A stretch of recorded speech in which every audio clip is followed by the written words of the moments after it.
London is filled with haunted locations, but none have a reputation as sinister as 50 Berkeley Square, a house so feared that Victorians believed it could kill you with terror alone.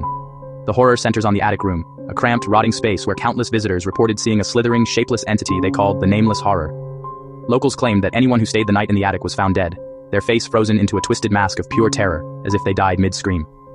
Some bodies were discovered with their fingernails torn, dug into the floorboards, showing signs of a desperate fight against something that left no human marks behind. The earliest known tragedy involves a maid in 1879. She entered the attic to prepare the room, and within minutes, she was found crawling into a corner, her eyes wide and glassy. She kept repeating the same phrase over and over. "Don't let it touch me.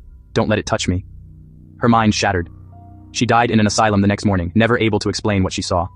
But the most disturbing story came in 1887, when two sailors from the HMS Penelope, Edward Blunden and Robert Martin, broke into the abandoned house seeking shelter for the night. They picked the attic, and at first, everything was silent. But then, the temperature dropped, and the room filled with a thick, foul smell, like wet earth and rot. A dark brown mist began to gather in the corner, twisting and pulsing like a living thing. Blunden watched in horror as tendril-shaped shadows reached out and wrapped around Martin's throat.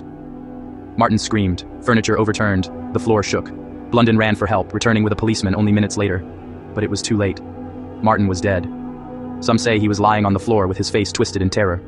Others claim he had been torn apart, his limbs scattered across the room as if an animal had attacked him. The darkest version says he never made it out of the attic at all. Instead, he jumped from the top window and was found impaled on the iron railings, as if trying to escape something inside that room. The entity itself was often described as a shapeless, crawling mass, a dark brown fog that condensed into a figure only long enough to strike, then dissolved back into the shadows. Witnesses said it smelled of decay, moved like a starving animal, and produced a choking, gurgling sound that didn't belong to anything alive. Over the years, multiple legends tried to explain what the thing was. Some said it was the tortured spirit of a young woman who hurled herself from the attic window. Others insist it was the ghost of a man who had been locked inside the attic and fed through a hole in the door until madness and starvation finally killed him. And darker stories claim the attic also holds the spirit of a little girl murdered by a violent servant, her small shadow occasionally seen standing in the corner before dissolving into fog. Whatever the truth, the house gained such a terrifying reputation that a supposed police notice once hung inside, warning that the upper floors were not to be used for any reason. Officers refused to investigate further deaths. Neighbors reported screams, moving shadows, and sickening thuds from the top floor night after night. And at the center of it all was the attic, a room described by paranormal writers as a place where something ancient and predatory waited in the dark. Even today, the building is occupied by an antiquarian bookstore. Staff avoid the attic entirely, and visitors report sudden chills, footsteps, and something moving just out of sight.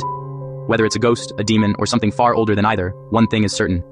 The terror of 50 Berkeley Square was powerful enough to echo through history. If you'd like a part 2 where I break down what's verified history versus folklore, comment Part 2. This is Casey. Thank you for listening.